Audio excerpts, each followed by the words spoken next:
Here we want to factor x squared minus 49.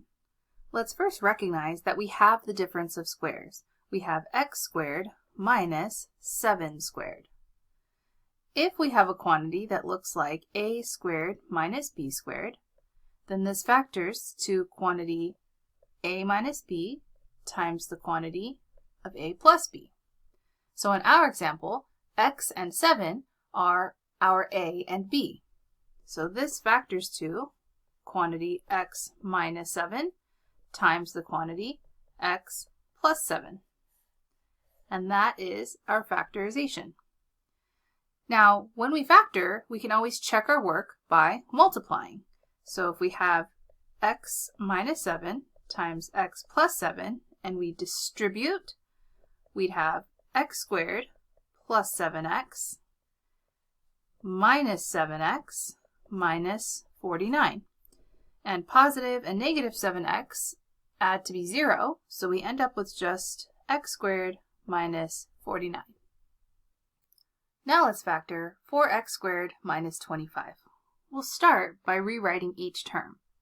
4x squared can be expressed as the quantity 2x squared, and 25 is 5 squared. So now we have our expression set up so that we could factor it to be the quantity 2x minus 5 times the quantity 2x plus 5.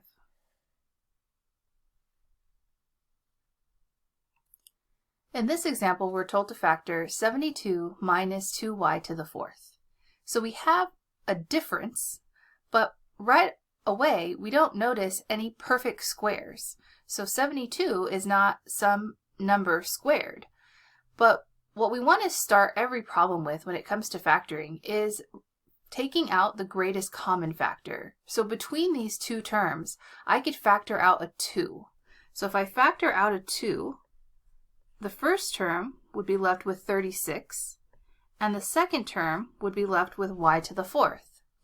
And now we can see that we have a perfect square here. 36 is 6 squared. So let's go ahead and bring down the 2, rewrite 36 as 6 squared, and then y to the 4th is y squared squared. So inside this parentheses here, I do have a difference of squares. So this is going to end up factoring to 2 times 6 minus y squared as a quantity times the quantity 6 plus y squared. And the order does matter here. I do have to have 6 minus y squared and then that 6 plus y squared. So the 6 does need to go first. The order there matters. So this is my factorization.